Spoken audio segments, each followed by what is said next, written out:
Where we left off in part 1, Dr. William Dean of Jaffrey, New Hampshire was murdered around 11:30 p.m. on the night of August 13th, 1918. He had returned home from running errands and visiting with his friends, Charles Rich's family, had a snack of currant buns and milk when he got home, and then he walked to his barn to milk his cow some 500 feet away near their big house on the property which he and his wife had previously been renting out. Dean was struck on the head upon entering the barn with something very heavy that left marks like a triangle in his head. He was then tied up, hands behind his back, knees tied together, covered in a horse blanket, then further covered up on his head with a burlap sack, in which was a 27.5-pound rock used to help weigh him down in a cistern on the property. He was discovered the next day. This is a study of strange.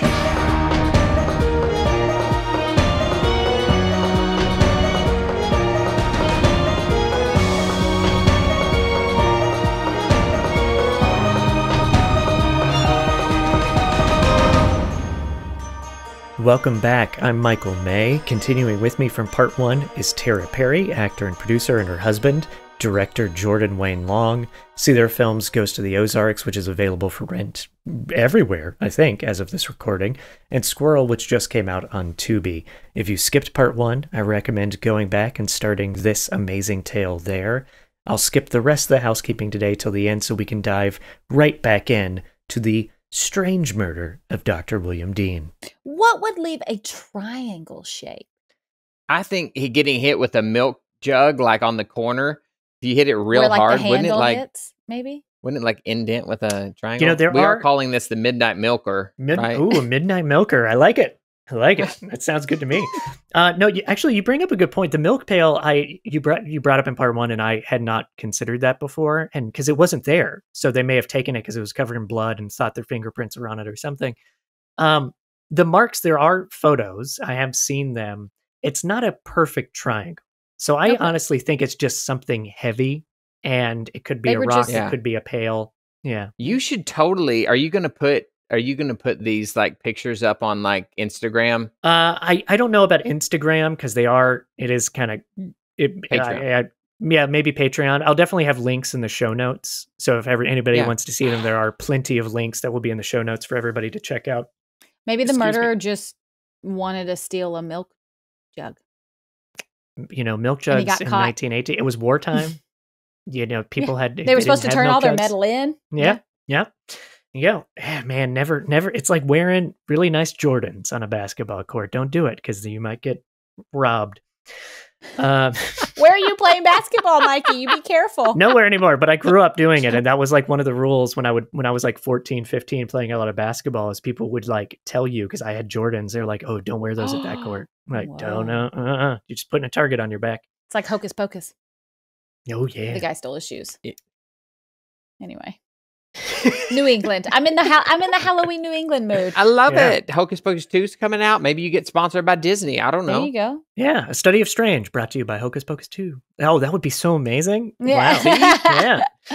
Got a ring to it. Yeah. All right. So a few suspects came into the target of the residence right away. We have talked about them in part 1 a little bit to introduce them. Dean's good friend, who Dean apparently visited the night of the murder, and who many witnesses saw with a pretty bad black eye after the murder, leading to the question, did he get into a kerfuffle with Dr. Dean? And that is Charles Rich. The other prominent suspect is Lawrence Kohlfeldt, the former renter of Dean's big house, who many suspect was a German sympathizer and may have been involved in the lights flashing on the mountains, lights the government was investigating during World War I. Jordan was giving a fist pump during Lawrence Kohlfeldt. I think he's got... We're onto him. He's really, yeah. He's my target's lined up. Now, before we get into them, I do want to diverge into a little bit of details about what happened right after the murder. So locals did try their best to investigate, but it is a tiny rural town in 1918. There's not a lot you can do. You know, if you don't catch somebody in the act back then, it's really, really hard to prove. You could really get away with murder. Yeah. God, it sounds. I hate saying "yeah" like that because it sounds like I'm like, "Yeah, good on 'em." Yeah, Like, you can. I don't Go mean back that in negative. time It's and not a off some positive people. thing. It's not a positive thing. So a local man named Richard Hinchman came by and cleaned up the barn. I know Hinchman. Yeah, Oh, that's his come real on. name. That is his real name. He came by and cleaned up the house and the barn. This was approved, from what I can tell, by the authorities, but there are a lot of articles from back then that claim that Charles Rich sent him to clean up the crime scene. But from what I can read, it was like, no, like, again, they don't know CSI. They haven't, Yeah. there isn't some special agency they go to study how to investigate a crime scene back then. I think they were just like, oh, you should clean up. That'll be helpful. Yeah. But obviously it makes it harder to investigate. Various witnesses came forward, and if anybody wants to read more about this, see Bert Ford's book, which I will have a link to, that claim that they saw and heard a wagon followed by a car on the night of the murder head through town towards Dean's house around 10:30, 11 o'clock.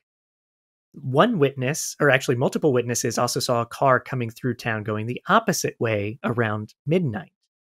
One witness, Charles Bean, who also found a tool we'll talk about, mentioned that he saw a wagon. Sorry, my notes. I can't decipher my own. I was going to say handwriting, but it's typed, but I can't decipher how I wrote this note. What font did I use?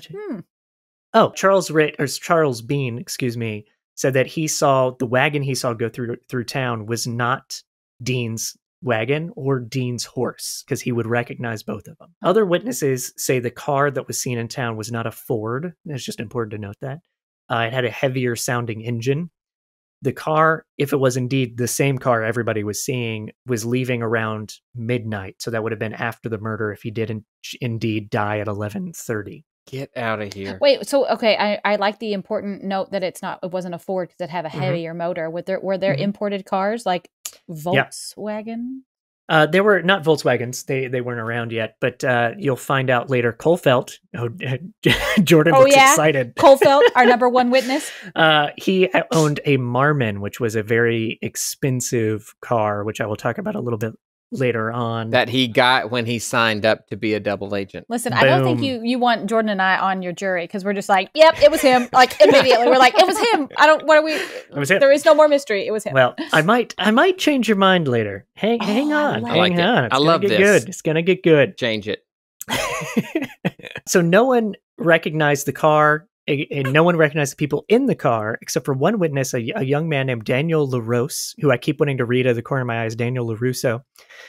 He was in town in Jaffrey around midnight. Apparently he was looking for like a lighter or matches, or he was just hanging out wanting to smoke. He saw the car and he thought Charles Rich was driving this car that came through town. Oh. Yeah.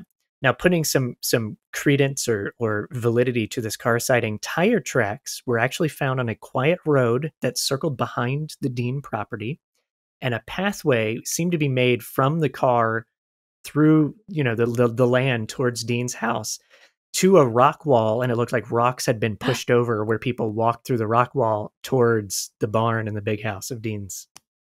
Boom. Which is where... Because there are rock walls everywhere up there. And there are wall, at my family's house in Vermont, too. Yeah. Yep. Is that the rock wall where they found the missing... The tool? I don't know, because all I ever read is he found it under a rock wall. I don't know what rock wall. See, if it's under a rock wall, wouldn't that be where it was pushed over? Maybe. Yeah, I think we would know. I feel like that's such good detail that something would have come up with that, though. So a handful of days after the body was found, William Dean's brother, I think he was named Frederick. I didn't write his name down. I think it's Frederick Dean, came up from, I want to say New York. I didn't write that down either. I apologize for my terrible note taking. He came up to town because obviously his brother has been murdered. He wants to know what's going on. He brought with him a psychic detective, or a criminal psychologist, as he called himself, a man named Vint de Curler. I think he was Belgian, so I think it's Vint, not Wint de Curler.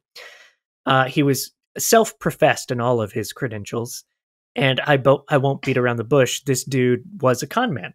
He was a con man, and de Curler, he's a character, guys. He is such a character. Vint de Curler. He had a huge ego, and like all con man, he just lied continuously, especially if people were asking him questions about what he was doing.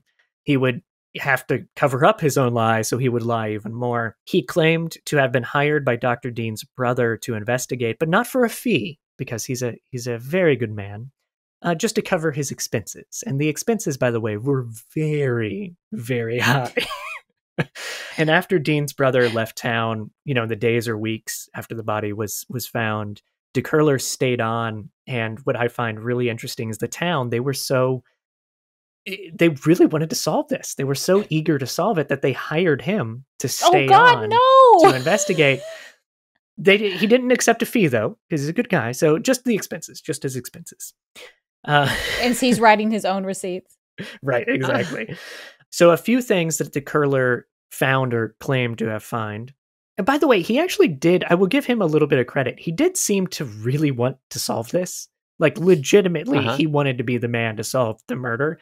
So he talked to everybody. Investigators did not question. He went out and was questioning them and finding out information. Pinkerton detectives also worked the case. I never came across anything they ever found. And I love when Pinkertons get involved. Yeah. Yeah. Odd. So de Curler claimed that he found marks on the entryway to the barn and marks on a rock that was near the cistern that were the same shape of the marks on Dean's head. So he was thinking that whatever hit Dean also fell or hit the floor of the barn, and then this rock, or drug across this rock on the way to the cistern. Keep that in mind, because we're going to talk about that in a wee bit when we talk about Charles Rich as a suspect. De Curler also claimed that he was able to see faces in pictures of blood spatter. Oh, and the faces could be the killer, maybe. And the pictures were asked about at the grand jury inquest, and he claimed he didn't bring them because they served no criminal justice purposes, because you can't prove that the murder is in the picture, but you can see it all. I'll let you all look at it whenever you want. But of course, no one ever saw those pictures. I've never seen the picture. I don't think anybody ever saw those pictures. Yes, so interesting stuff there. And on that note, we are going to do a scene of Vent de Curler, on Dean 2 is what it's called. This is actually pulled from the grand jury inquest. This is his testimony. I have pieced it together from 3 different parts, because he goes on for many pages. So I just kind of pulled 3 different parts and combined them into one. Tara, let's have you read Vent de Curler. And let me pull it up myself here. What a last name. God. How did you know that that's how you pronounced it? It's not. I copied it from the transcript, so it just wasn't spelled fully. So that's why it's not spelled correctly in that scene. Apologies. Let me know when you guys are ready. I'm ready. Let's do it. Are you, sweetheart, are you ready? Yeah, so you're reading young Jordan. Thank God. All right. This is the courthouse in New Hampshire during the day. The jury is tired, yet hangs on to every word of the eccentric Vent de Curler as he's questioned by New Hampshire Attorney General Oscar Young. Why were you going by a false name? I am very well known, not only in New York, Washington, France, as well as England and Italy, but I am very well known all over the world through my capacity as a psychologist and various activities. Now then, to get back, after you discovered those scratches on the barn and the scratches on the stone, you compared those 2 sets of marks, and your conclusion was that they were both made by the same instrument? Yes. Since you have seen this instrument that Mr. Bean has found, do you still think that it is the one that produced the injury on Mr. Dean's head? She has some notes. Notes. I haven't seen the instrument, and I can't furnish an opinion. You haven't got any opinion? I merely base my deductions upon the facts. I ask you if you have got an opinion that it was. That it was what, sir? Please settle down in the court. Thank you. If you made any statement that the instrument which Mr. Bean found caused the injury to Mr. Dean's head? If the instrument... I ask you if you have given it as your opinion that the instrument which was found by Mr. Bean was the one which inflicted the injury upon Mr. Dean's head. Excuse me, sir. Just answer by yes or no. You either have an opinion or you haven't. Which is it? I don't think I can say that. Yes, you can. Pardon me for demanding. I ask if you have voiced that opinion. I may have voiced that opinion, yes. Is that your opinion now, or have you changed your mind? No, sir, I haven't changed my mind. Was Mr. Frederick Dean present during your whole investigation? No, sir. He had returned to New York on Tuesday. When did you change your mind about going back with him? I changed my mind on Tuesday morning, and he went back on the 2:50 train. Did your employment with Mr. Dean cease at that time? I never was in his employ. He only paid the train fare and other things. That is, you were willing to help him, so he paid your expense? Excuse me. It's cost me up to about $6,000 up to date. Oh! What is the bulk of that expenditure for? It wasn't for board over at the East Jaffrey at lunch or at the lunch cart, was it? I boarded there, and I don't think it would near correspond with. I have nailed this. Hang on. Excuse me. Sorry, I was being bothered. What is the bulk of that expenditure for? It wasn't for your board over at East Jaffrey at the lunch cart, was it? I boarded there, and I don't think it would near correspond with $6,000. No, but you see, I had to be back in New York in order to discuss a very important proposition. And then, of course, I didn't turn up. On Tuesday, just at that time when I was ready to take my leave from Mr. Dean, I handed Mr. Dean a book that he had loaned me. I asked that he would lend me the book for psychological experiments, for I am always making psychological experiments. Giving that book, I said across the counter, "Mr. Dean, we're going back. What is your theory about the murder? It is the most baffling case. I am a detective, and I have got to get information." And there you have it. Wait, yes. this is from the trial. Yeah. I did make a few minor changes because I combined like 3 different sections of his testimony. So I just added like a couple of weird things, but it's 99%. Crazy. Yeah. I love it. Like, why'd you use a fake name? And he's like, "I'm a very famous. I'm so person." famous. I'm Doesn't famous. that sounds France, so much like a famous Italy, narcissist Scotland, Germany, Bangladesh. I'm famous. I'm so famous. Also, everywhere. Italy as well. Yeah, and which means when he showed up, it's so because nowadays when you read about it, everybody just knows who he is, so they just refer to him as that. But he must have shown up to town using a completely different name. For what reason? You can't imagine. Like, yeah. Also, $6,000 in 1918. How much is that today? Have we done that? I have not done that. I actually find out because I always make jokes when people ask this. I'm like $482,000, but it's actually probably like 20 grand. No, it's probably more than that. Yeah, it's a lot. Yeah, find out. Tara's looking it up. Everybody, we're gonna hold for Tara calculating. It'd be equal to $122,103 Whoa. in 2022. That is so much more than I thought. Jesus. He's like, "Listen, I'm staying at East Jaffrey, and I'd be damned if my bill is $122,000 because." Wow. Now, I didn't include every bit of interesting thing that he said because we would literally be here for weeks. Because it's a long testimony. But I did want to give it just a hint because I think he's so interesting as to the way he talked about. Now, the lawyer, the Young, who was interviewing him, also Pickard, the county solicitor, did interview him some too. And DeCurler gets in just weird, like combative kind of things every now and then when it's like simple things. It's so interesting. And so I think it hurt the case, when you have somebody like that involved, even if they really wanted to solve it and solve it legitimately, like you can't trust what they say. You can't trust what information they compile. So it's kind of sad that he was involved. Now, my favorite part about him is that the locals have already said hired him. I just find it so interesting that they brought him on. Oh, bless. Now, a couple of clarifications I want to make in case you read about this case, listeners out there, in case you're researching this on your own. A lot of claims say that Pickard wanted Mrs. Dean during the grand jury trial. He really wanted to pinpoint it on Mrs. Dean, or that he really wanted to pinpoint it on Rich or Colfelt. Like, people have their own opinions about the way Pickard was doing his investigation.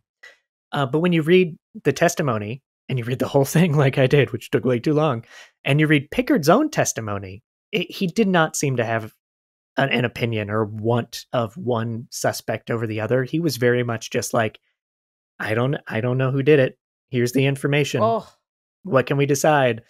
So he's not as opinionated as I think a lot of the local rumors and articles and things you come across read.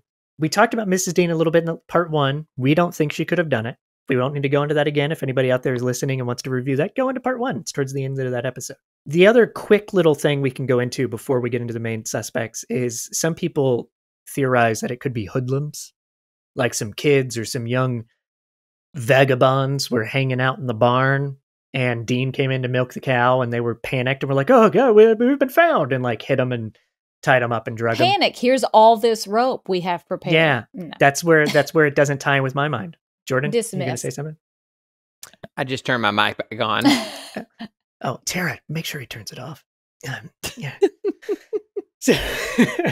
So anyway, that is one of the other theories, is that hoodlums could have done it. I don't agree with it for the main reason Jordan just said, or Tara just said. Which one of you said it? I'm already losing my mind about the ropes. Me. Who said that? Yeah. Okay. Yeah, I think you panic if you hit somebody in panic and you kill them. I don't think you're tying them up by the knees and the arms and the head and because also if he got hit but not killed, then he was tied up. Was he tortured or anything? Do we know that? That's part of my theory. It's like, why? Yeah, spies. Of course, he was. They had to pump him for information. Yeah, and then they offed him. Your daughter That's fully just agrees. my opinion. Yeah, thank you. She's like, I get you, Dad. 2 votes. I back him up. If anyone disagrees with my reasoning to write off either Mrs. Dean or the hoodlums, please write me a study of strange at gmail.com. Now, all right, with that out of the way, we have the 2 main suspects: Colfelt, who was the lodger of the big house with his family, and Charles Rich, the friend. Who do you guys want to talk about first? Let's talk about Rich first. Okay. So we can get that. That means I have to scroll further down in my notes. Oh, I'm sorry. All right. A quick refresher. Charles Rich is the bank cashier. In some articles you read, they call him a banker. He's just the cashier, but a very important job. He also worked at the local courthouse. Again, not a judge. I talked about that in part 1. He's always referred to as judge. He's not a judge. Crazy titles where it's like, yeah, we just call him that. Yeah. Well, I think it's just people hear he worked in the courthouse and they're like, oh, a judge. And it just, once one rumor happens or one mistake happens, people read it, pick up on it, and it turns into fact. So Dean visited Rich. They had known each other for years. They were friends. They would play billiards together sometimes. The families knew each other. And Dean visited supposedly Rich on the night of the murder when he drove Rich's sister-in-law, Georgiana Hotchkins, back home that night. Rich had a black eye because he said he got hit by the horse and it made his hand jerk up, hit his pipe, hit his basket, hit his eye. And he apparently got advice from Dean to put alcohol on it. And Dean apparently left Rich's house around 10:30 or in that range. So that's the kind of the story we talked about, the common story. Rich is weird. I'm gonna admit this before I say everything about him. There's some inconsistencies with him as a suspect. So even as I glance at my notes right now, I'm like, God, how am I even gonna tell this? Because I've got to bounce around a little bit. But that's just what we're gonna have to do.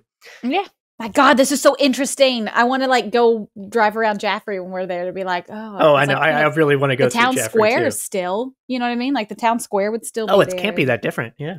Yeah, just Rich is hard to pinpoint in my opinion. So when I go over some of the facts about him and details about why he's a suspect, I apologize if it seems like it's bouncing around, and that's my own fault of not being able to fully agree that he's a suspect. So all right, the morning after the murder, here's some things that may make Rich look like a suspect, like he could have done it. Okay. Not look like a suspect. He is a suspect, but it's not good for him.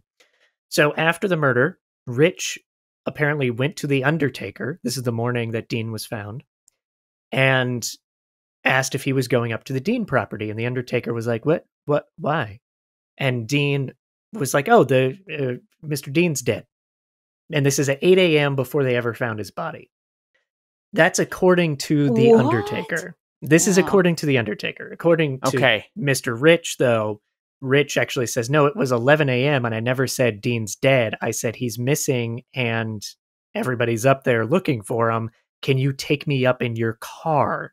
He wanted a ride up to the Dean property. Oh my God, that's and Yeah. like, why would you lie about that? To be like, yeah, no, I went to the Undertaker and I said all of this other stuff. Yeah, I don't. If Rich did it, I don't. He's not an idiot. Like, I don't think he's going to go in and be like, "Oh, Dean's dead. Take me up there." It's like, what? No. So I think the Undertaker is literally just mistaken. I don't think he's trying to like get Rich to look guilty. I literally think just the Undertaker is mistaken about the time of day it happened and what exactly happened. However, it's worth noting, that the Undertaker claims this. Now, one of my questions, I'm going to pose this to you guys. Again, it's why I have a tough time with Rich. You got to have motivation. Motivation's a big factor in any murder. What kind of motivation would someone like Rich? He works in a bank. He's a friend with a guy. Hey, come on, if you guys are writing a script, like, why would someone like this want to kill Dr. Dean? If he had any involvement with the German spies, like if he was also like a double agent or, cool. If he was like, he helped the other guy kill him because he got rid of his, location for the lights. That's the only thing I could think of. They flipped him. They flipped a prominent person in the community that they knew they could. It's kind of the only motivation I can think of as well, because money wasn't a motivation. Like, he didn't, like, Dr. Dean didn't know money to the guy. Mm-hmm. Dr. Dean was overdrafted at the bank, but like by a few dollars, and apparently that would happen every so often. Unless he, you said that there were rumors that he was kind of like philandering around town and he brought his wife home. If he was like, why were you with my wife? And he was like, oh, she just asked for a ride. And it's like, after boinking her, you know what I mean? Yeah. Well, so this is, just to clarify that, it was his sister-in-law that he brought home, not his wife. So Mrs. Dean was home. But that is also a good motivating factor, though, Tara, is like, was there some philandering going on? But Mrs. Rich, Mrs. Dean, like all these other people that are super intimate with these families basically shut that down. But that's great. It's kind of good. Like money, which I don't agree was a thing, because Dr. Dean didn't know money. Have any. Philandering, which everybody's like, no. And the potential of like in cahoots with some other people related to spies. And that's the only one that I think has any chance of being true if Mr. Rich was involved. Now, I mentioned the car seen by witnesses earlier, and that this guy or this young man saw Rich driving a car that had two other men in it that he could not identify. Witnesses also saw a carriage go towards Dean's house before the murder that was followed by a car. And one witness who slept on his porch because his wife had tuberculosis, although he still called it consumption. So I love his testimony when they say that. Apparently, porch sleeping was very common for people with tuberculosis and people that would move to that area of the country on purpose. So he slept on the porch and saw from Rich's house this carriage leave around 10:30, something like that, and claimed it was Rich. So why is he leaving the house? Why didn't he ever tell people he left the house? Because he said he was home all night. Someone saw him in a car. He also has a black eye. That's kind of also a big deal to some people. DeCurler, our good friend, psychic detective DeCurler. Oh my gosh. Kind of thought Rich did it. And he invited people, including Rich, up to the Dean property when DeCurler was investigating. And DeCurler had drawn the shape of the hit on Dean's head on a piece of paper. And he looked at Rich, and the story goes that he took the paper and slapped it on Rich's face by his eye, where he still had some marks. And DeCurler claimed it's the same marks. So, like, therefore he did it, was kind of his suggestion. When this happened, Rich didn't defend himself. But as Rich says, he was just in shock. He was like, I was just baffled. I was just in shock of what happened. But so some people put some validity into this idea of like, oh, the marks on Dean's head match Rich's eye. I don't think that's actually true. I think DeCurler is just a nut. And like slapping a piece of paper on someone's face is it's so bizarre and weird. If they did match. Yeah, interesting. Anyway, yeah. Well, also most people say he didn't have marks on his eye. Most people are like, he just had a black eye. He didn't have marks. So I really feel like DeCurler was just trying to invent something there. Rich actually filed a libel suit against newspapers after the murder in the years after it because so many people claimed that he did it, that he was actually like, you're ruining my life. This is libelous. So he won the case. So he actually won this court case. Yeah. Now, there are questions about Dean going to Rich's house the night of the murder. Some people saw Dean leave town alone. Others saw him leave with Georgiana Hodgkins. So I think it's just a he said, she said, and I think witnesses are also not great. They're not great for evidence. They're great to hear, but they don't always see and remember things correctly. So I'm not sure what to believe in whether he went to Rich's house or not. And also I question, what does it even matter with the murder? Like, because if he went to Rich's house, do they get into a fight?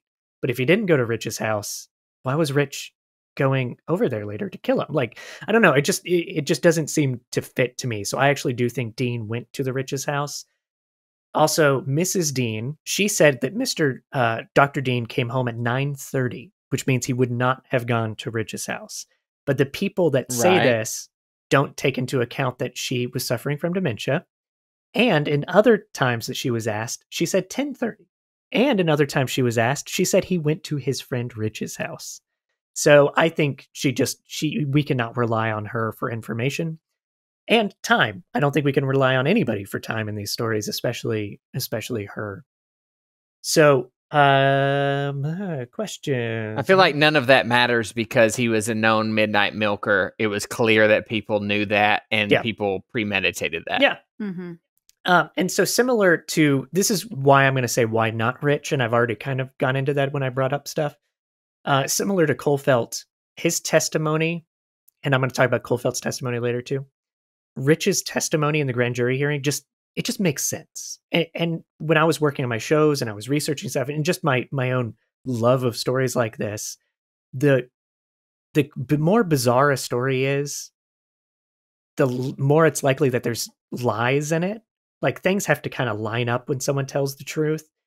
And everything Mr. Rich says in his testimony lines up to me. Like everything about his horse, the time, Dr. Dean coming over and hanging out on the porch, but like Mr. Rich didn't talk to him a lot because he was trying to treat his eye. Like everything he talks about seems very earnest, very authentic, very real. Obviously, I'm just reading it. I'm not hearing it.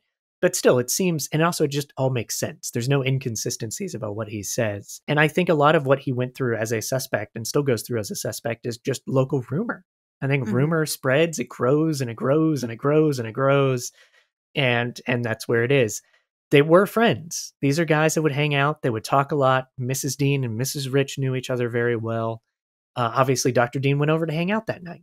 You know, like, are there any descendants in this town that you're going to have to interview? That is a good. I don't think the Riches are. There's a lot of descendants with the Dean family and other families. There's also some videos on YouTube that were done in like the early 90s that people shared with two gentlemen who were alive back then, and one of them even saw Rich with the black eye. Oh my God. Yeah. What? Yeah. But from my account of the videos I saw them in, it doesn't sound like they think Rich did it either. Yeah. So yeah, they were friends. They weren't enemies. The only way I think he would ever have been involved is if he was friends with somebody that was a spy, like one of these people. But he'd have to be better friends with the spy than with him. And also money. He would have had to be paid. Like and you would be able to find that. That's not. You'd be able to find it, and no one ever he didn't move into a bigger house. He didn't go on vacations to Tahiti. Like he stayed in town and did his job. So yeah. So I'm not a big Charles Rich proponent as a rightful suspect. I think you can write him off. Again, my opinion, but that's where I'm at. I agree too. So let's get to Jordan's buddy, Colfelt. Yes. Colfelt. Oh.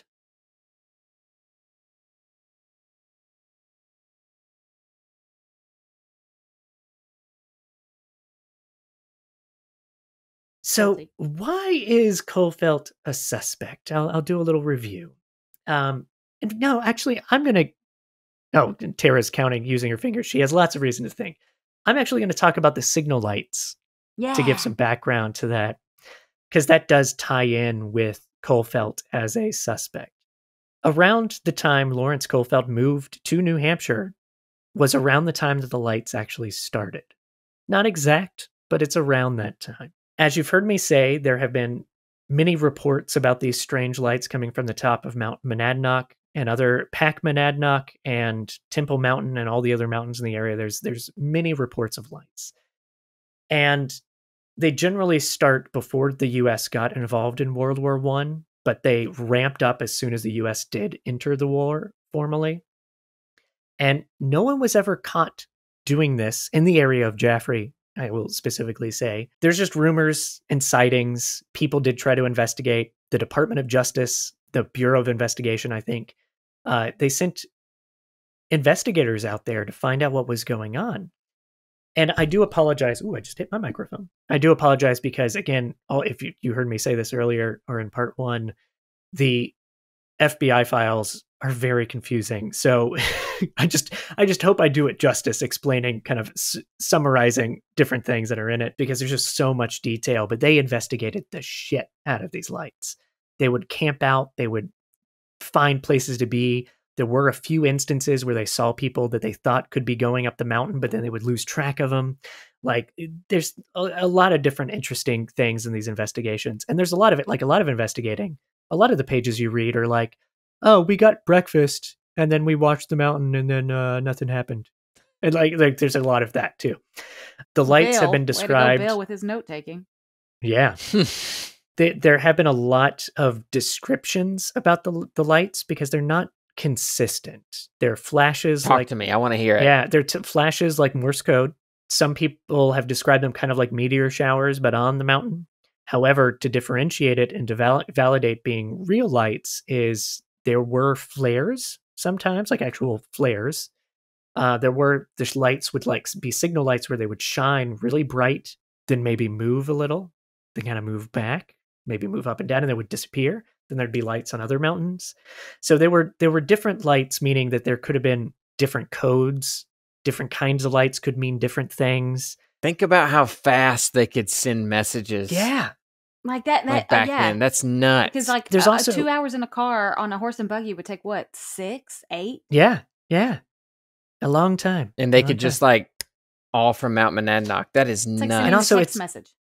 It is, and it's unlike a text message. It's untraceable. Mm-hmm. You can't decode it unless you know what the code is. This is World War I, not World War II. So there was no what's the German code thing they had to break, the typewriter. So many, it's always in movies and stuff. Yeah. But there's none of that. Like, you just have Morse code type of stuff. You also have the beginning of number stations, which I'm sure you guys have heard about, those weird radio signals that just count things. Mm-hmm. I think the earliest ones were during World War I. So it's like a form of like, we're just going to send a signal. Someone's got to know how to figure out what it says, but there's only probably one person who knows what it says. It's really interesting. It is so interesting. Wild. There's also, this is not in my notes, this is just from my reading. There was somebody that was actually captured, like a fisherman or somebody like that, by a German sub at this time off the coast of New England. And apparently the captain of the sub had been to like a Broadway show the night before. So they were able to get people on and off, secret back then without being seen. So it is fascinating. Wow. Yeah. So in order for these lights to work, though, you have to have people local that are either reading them, creating the code for them, putting them up. Yeah. And actually, I'm going to read this thing. This is from Bert Ford's book that I mentioned earlier. He's a journalist that compiled a lot of stories in the 1920s about this. It says, automobiles were seen in lonely sections of the mountains equipped with 2 rear lights as powerful as headlights. These lights were used as signals by covering them with colored discs of red, blue, and green. It is suspected, but has not been established by direct evidence, that dynamos and wireless apparatus were conveyed from point to point in automobiles. So that's just an example of like some of the things people had seen or thought about. Lights, they were usually seen on Friday nights between 10:45 and 11:20. Not always, but usually. So it seemed to be like a designated time. Mm-hmm. The signals in the vicinity of East Jaffrey and Dublin and Harrisville and everywhere we're talking about in New Hampshire, there were actually many persons of German blood or pro-German sympathies that lived in the area. And apparently, I cannot find corroborating evidence for this, but I read this somewhere. Apparently, this move to this area started because there was a composer named Edward MacDowell who was American but had studied and lived in Germany.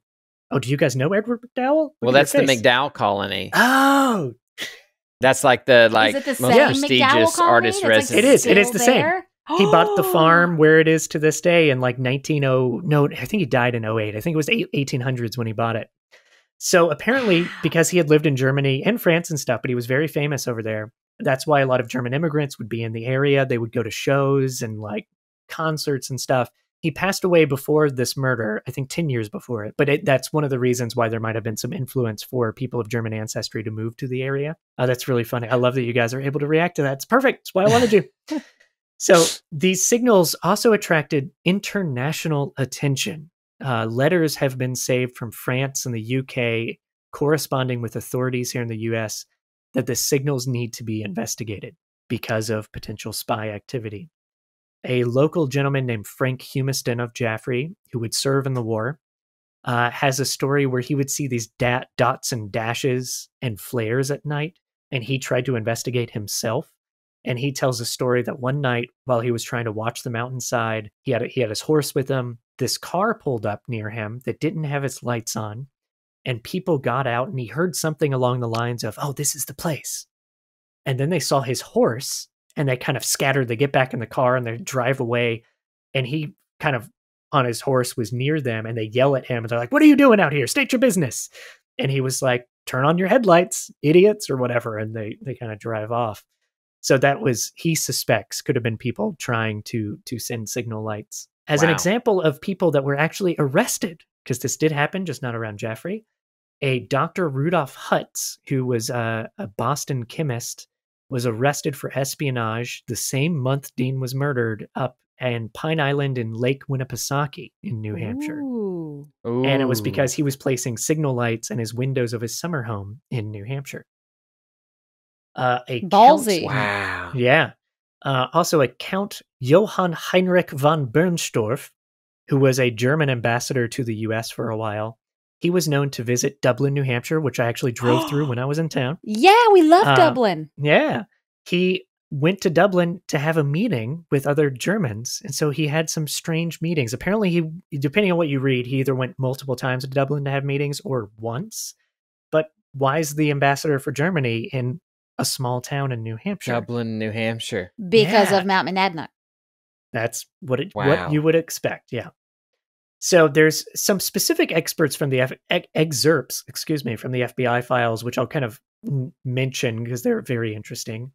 There's it was reported by an agent named Norman Gifford that says Mr. R.C. Nash was sent to investigate. He was an attorney, but he had considerable experience in the woods, which is important in New Hampshire.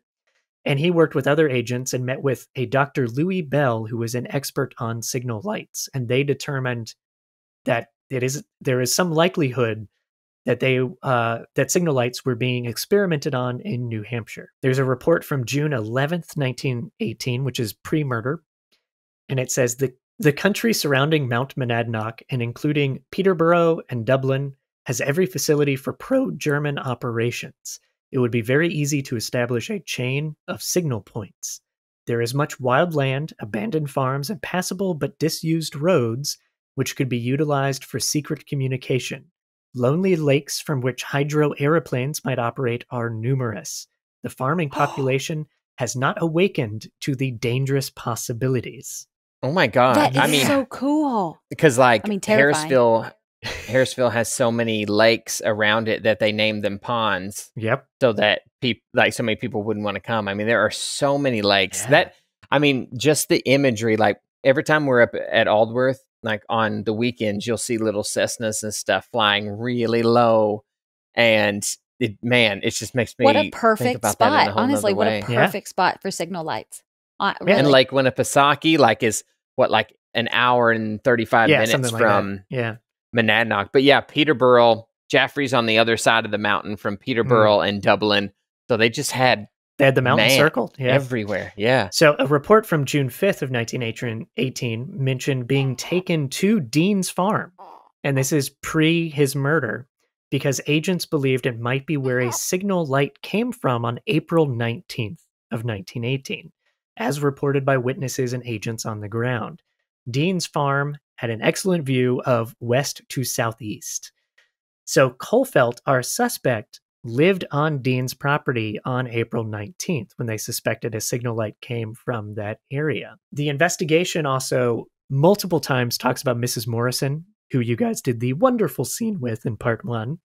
Mrs. Morrison actually lived on a property that had good view of a lot of lights. She witnessed a lot of them, and agents would show up at her house and be like, can we come see? And so she would like let them sit on her porch and watch the lights and things like that. So she's in a lot of reports, which is why I think she was in communication. That's why he was looking for the battery. Yeah. He caught that guy and kicks him out, and he's like, I need batteries to figure out how this thing works. He couldn't find batteries. Possible. Now, Unbelievable. I'm going to tie it in. Tara, it all makes sense to me. Just wait, because we are not done, though. I will tie it more to Colfelt, so you will like this. Just a quick refresher, but if people want to hear more, tune in to part 1. Colfelt moved to New Hampshire in 1916 from, I think it was in Boston originally, but his family does live in New York, and he would eventually move back to New York. He didn't live at the Dean's property right away. They lived somewhere else, but close by. They allegedly moved to the area because their daughter, or his stepdaughter, was at college. She went to Radcliffe, which is in Boston. So it's hours away, but they're definitely closer in New Hampshire than where they were. No. New York. He's from New York. Sorry. What? That's not that much closer. They found a temporary place, and then they looked for the perfect place to rent that they could do the signals from. Agreed. Yeah. So keep going. They moved up with 2 cars, because remember, he was wealthy. His grandfather was wealthy, Mm-hmm. and he was basically a trust fund baby. He had 2 cars, but when he moved to town, he sold them and bought a Marmon. I don't know exactly what model of Marmon he had, but if you look at today's dollars with a Marmon back then, most of them were over $100,000 in today's money. So he would spend the equivalent back then. So about what it would cost you for a good psychic. Yeah, yes, damn near. Exactly. A good psychic. Mr. Jack Gordner War. What's his name? DeCurler. I think is how you say it. So he was a wealthy dude, and he became friends with Charles Rich, and he also did become friends with Dean, and he would move into the Dean's big house in 1917. His rent was $40 a month. I just love looking at those numbers. I wish that was rent now. What is that? Jordan, do the calculator. $40 then is how much now?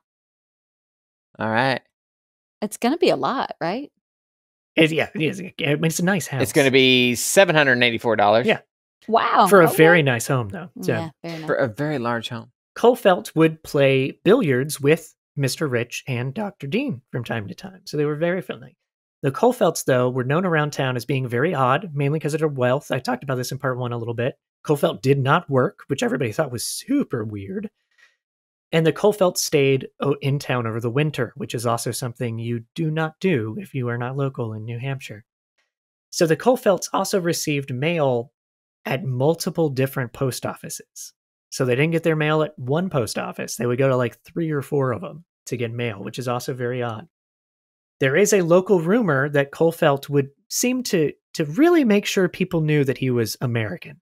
Like, he would talk about it quite a lot. His ancestors were Irish, and he would make sure everybody knew. Now, again, that's a rumor, so I don't know how much of that is actually true. Because he's odd, and the war was going on, and there was a lot of paranoia about Germans, people thought he was German. In fact, an employee of his named Frank Romano told people that Colfelt was German.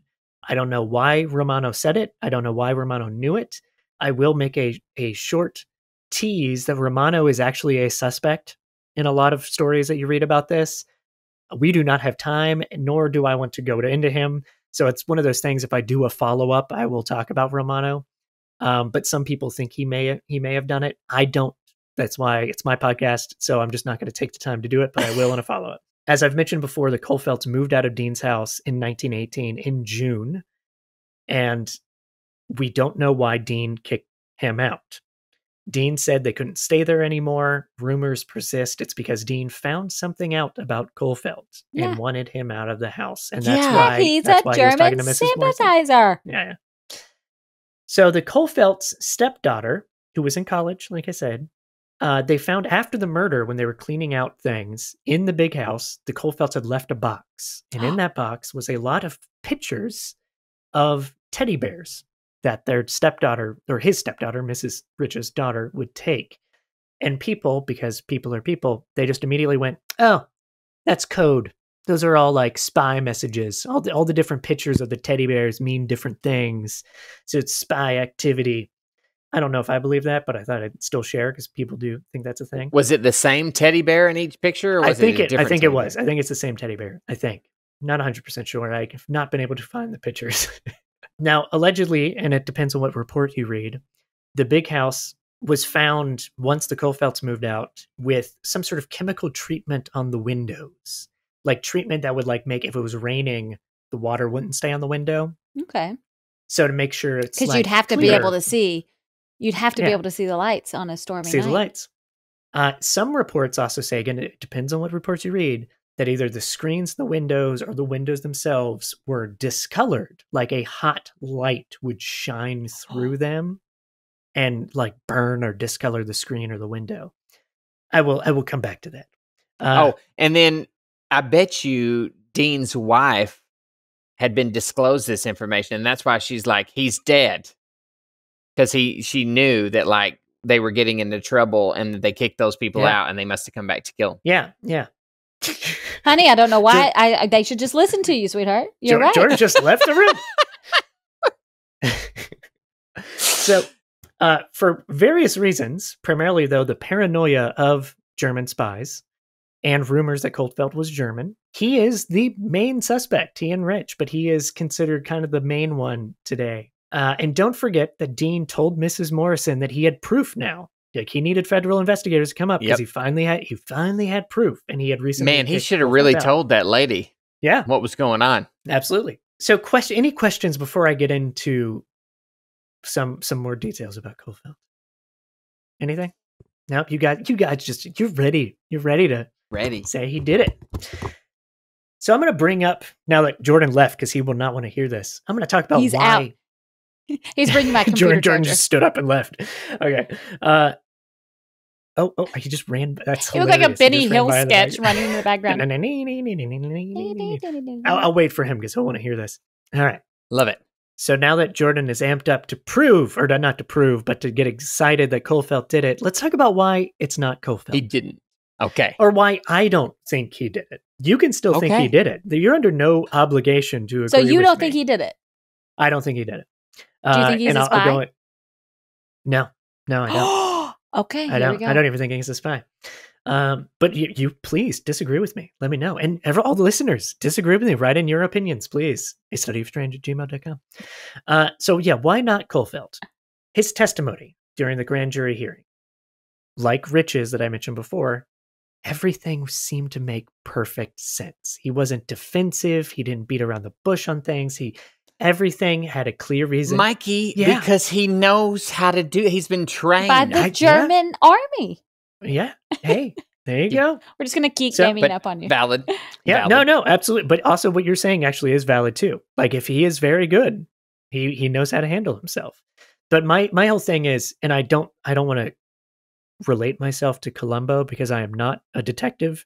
I am not trained. Please relate away. But like Columbo, he would always figure out things because he would just find something that didn't fit. There was an inconsistency. It could be as simple as like a book being opened when all the other ones are closed, and it would eat at him until he was able to like piece everything together. There's no inconsistencies in Kohlfeldt's story that I can find. And by the way, I'm not talking to him. I'm just reading transcripts. So I could be wrong. So here's some other bits of information. He was in Portsmouth, New Hampshire when the murder happened. He was working for a shipbuilder because as he said in his testimony, it was wartime. He felt bad. He wasn't doing anything. He didn't need the money. So he signed up for work. I actually have a reason for why I think he went to work before Jordan says his thing. Okay. I don't think it's because he felt bad he wasn't working. He wanted to do something during wartime. I think he was afraid of being drafted. I think he wanted a job so he didn't have to go fight. I think he knew he needed an alibi. Boom. There you go. There's the other way to do it. Also, because he could still be involved, right? To disprove my own thing. He could be setting it up, sending other people to go do it. And he could be sending a message to Monadnock and they'd have known right away. Boom. So, but he was legitimately out of town when it happened. He did work for the thing. There's pay bills, there's receipts, there's witnesses. He was out of town. Man, what a weird thing to quickly do that, though, to get like all those receipts and stuff. That seems... Well, he just had them on him because he needed them.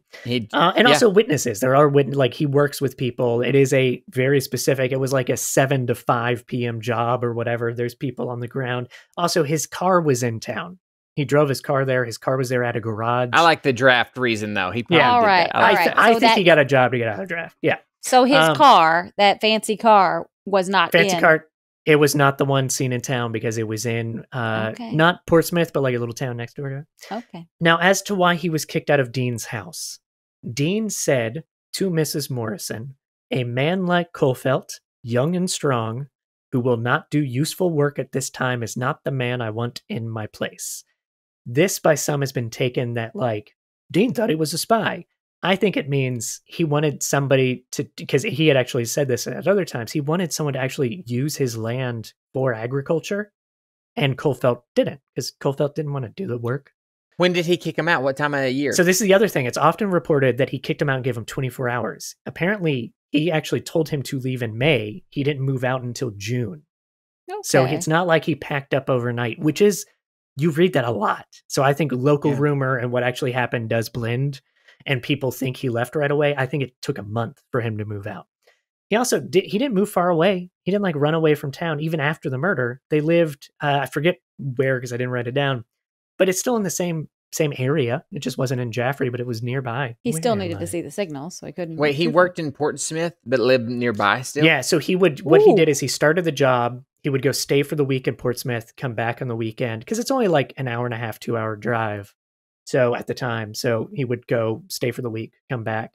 And it was just during the course of the war. So he only worked there a few months because I think the war was over a few months after the murder happened. So it wasn't like a job to do forever, which is also why I think he did it to not have to go fight because the war ended and he stopped working. Yeah. So also when Dean says he wanted someone useful to work at the house, I think he wanted someone to work the land. I don't think he kicked him out because he was a spy. I think he kicked him out because it's like, look, I want a tenant that's going to work the land. There were also some other arguments they did have. They had apparently been fighting about chickens and some other stuff. Yeah, Jordan? Well, I just feel that, like, if I were Dean and I knew this guy was a spy, let's just say, I'm not going to be like, hey, get out of my house, you're a spy.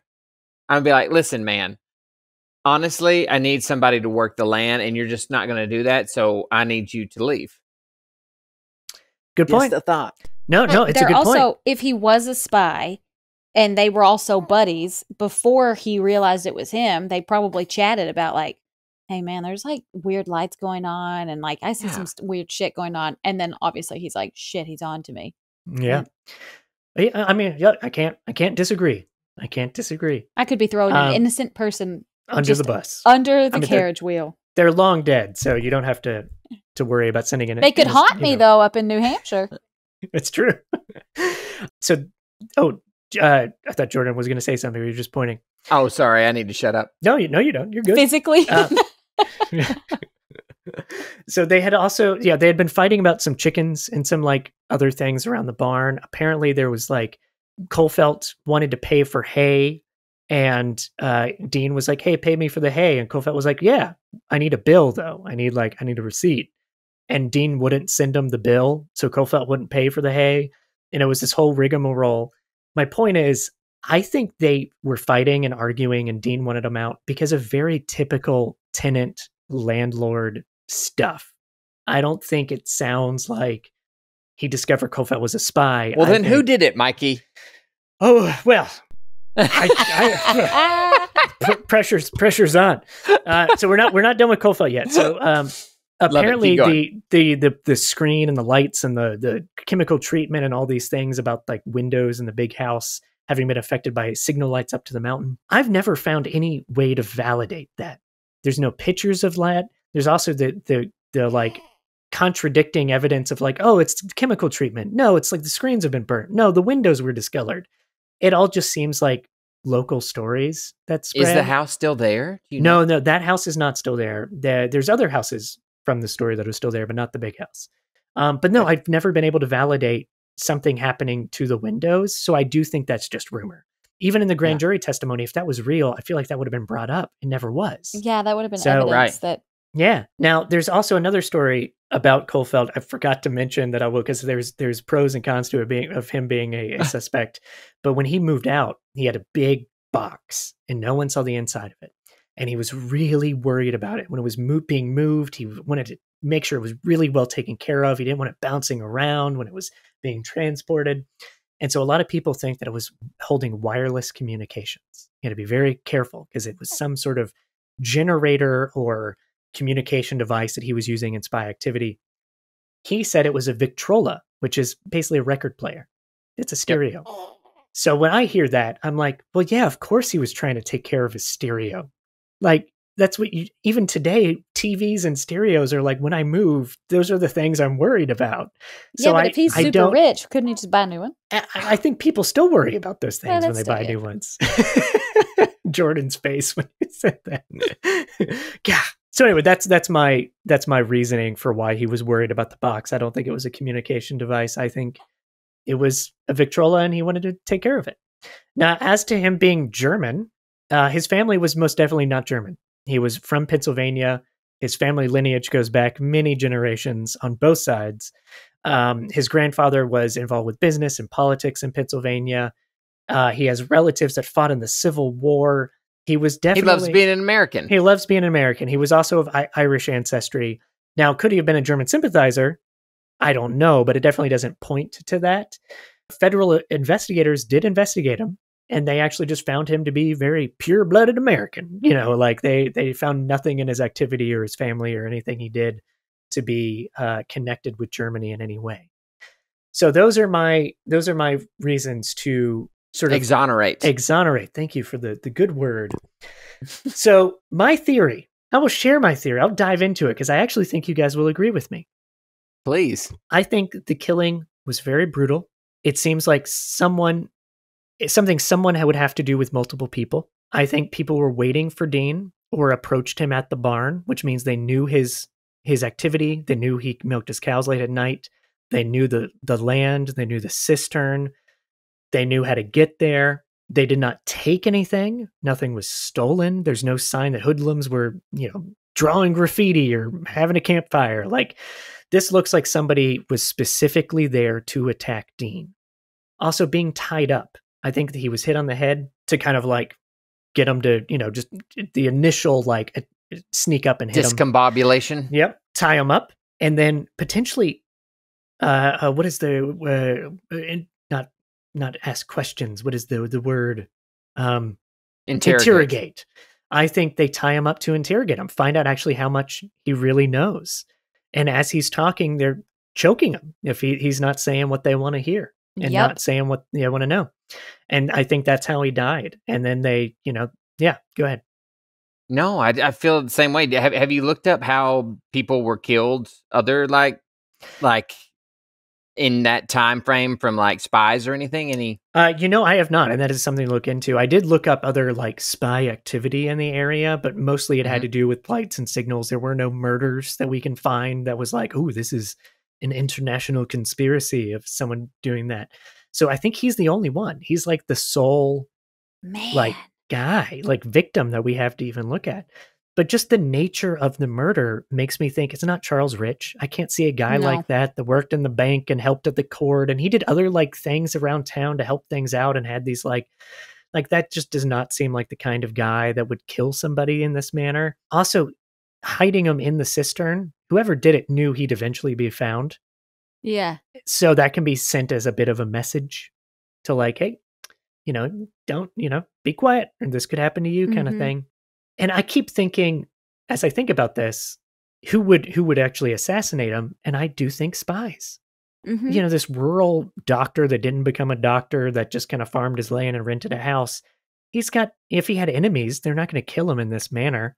No. This has to be spy activity. And as I was thinking this, as I'm learning this, researching, I keep thinking, nah, it's too Hollywood. It can't be that. It cannot be it. But the more I look into it, the more I'm like, no, this has to be, he came across something.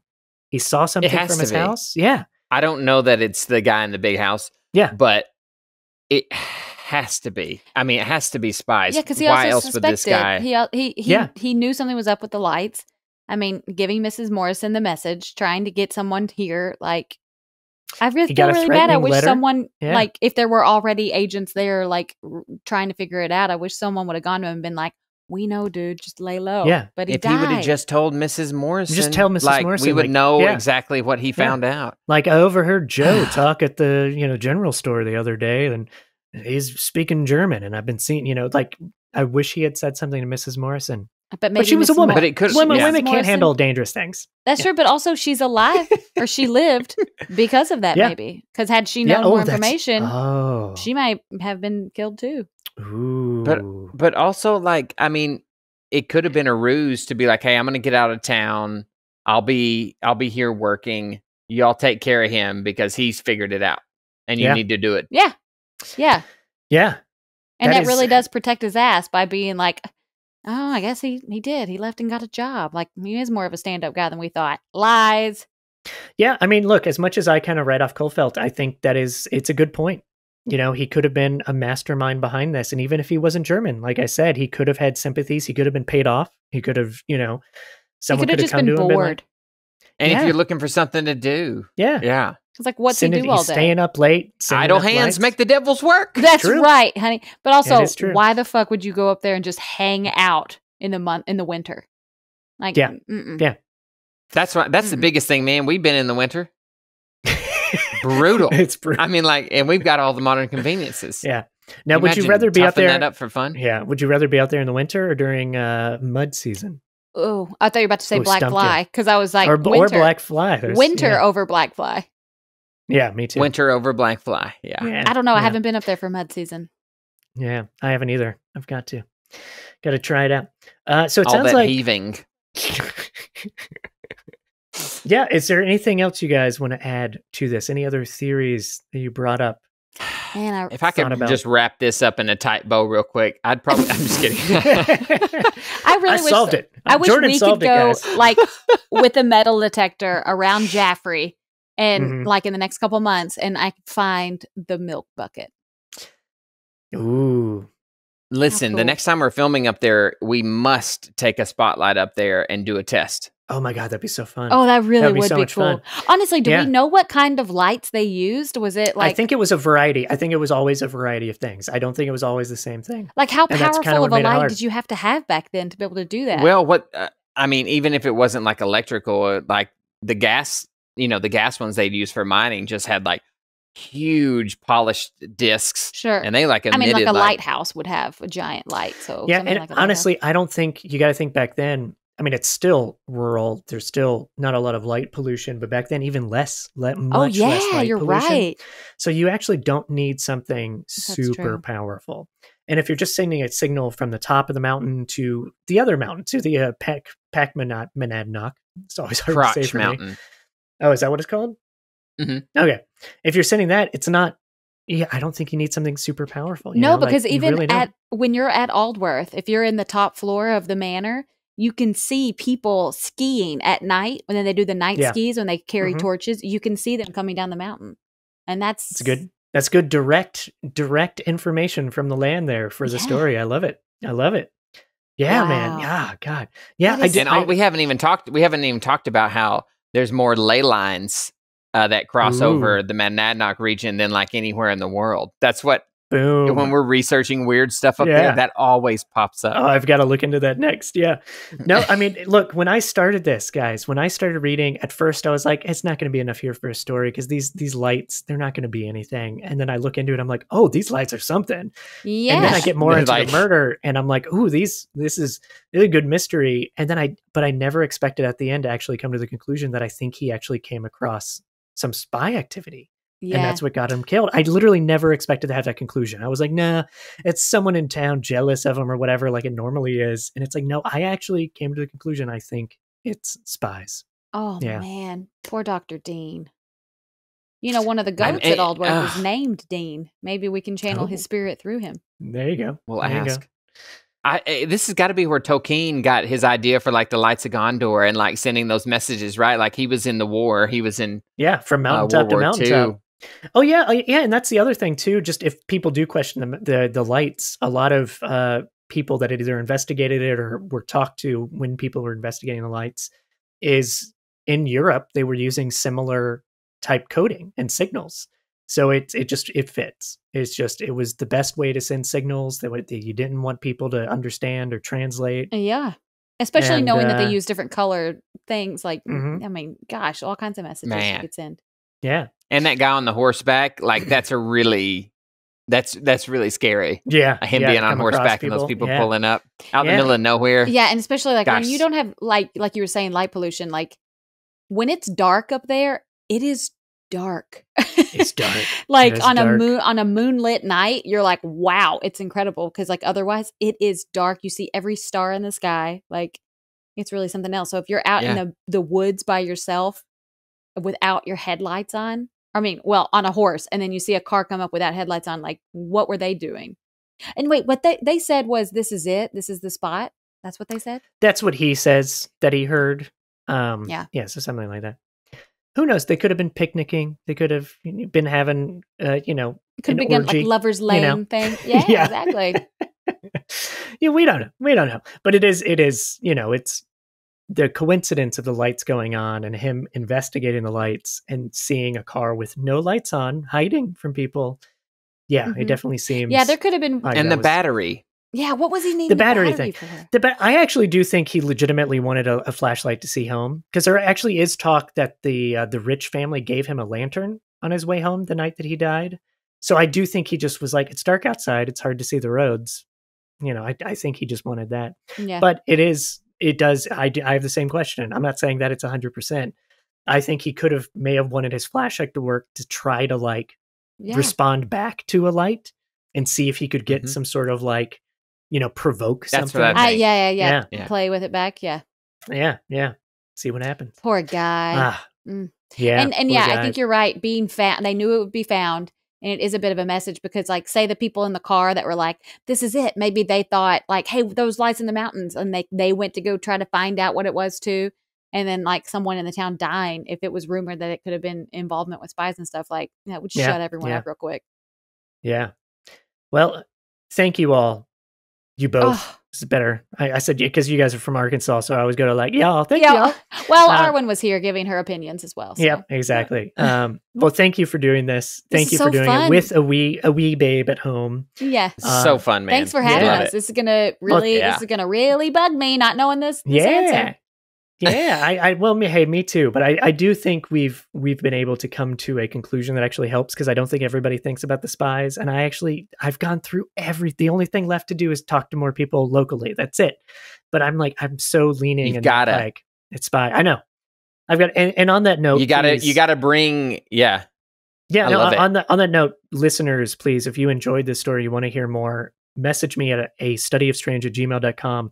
Let me know, because I will do a follow-up if there's enough of an eagerness out there, and see if I can interview people in Jaffrey that are part of the Historical Society that have compiled all of this amazing research. I cannot thank them enough. They don't even know I did this. And yet if you are listening, thank you so much for your research into this. I've spent countless hours reading so much, but it's been really fun. And but I'd love to interview you if there's enough interest. So please message me, and then let's tell everybody too to watch Squirrel and Ghost of the Ozarks, to see work from Tara and Jordan and myself too. I'm involved in those things too. Hell yeah! And but Ghost of the Ozarks is out for rent everywhere. Yeah, in the Haunted Woods, and on Squirrel you will see landscape from this area. So if you watch Squirrel, just know it was all filmed right around where this story happened. Where this happened. You'll see a gorgeous shot for free. Yeah. A gorgeous shot of Mount Monadnock.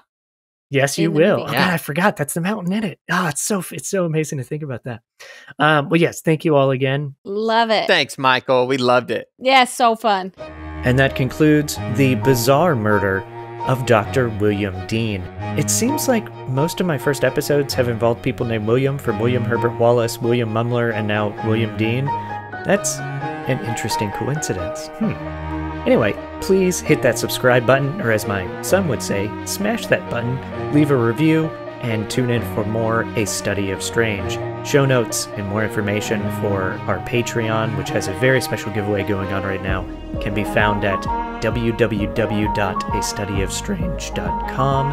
And stay up to date with releases by following us on Instagram. And also, lastly, you heard me say it in the show, I am very serious that if there's enough interest in this particular topic of Dr. William Dean, send me an email, astudyofstrange@gmail.com. Yeah, if there's enough interest, I'm definitely going to be reaching out to people in Jaffrey and seeing if I can get an interview or something like that to do a follow-up. So let me know. Otherwise, thank you and good night.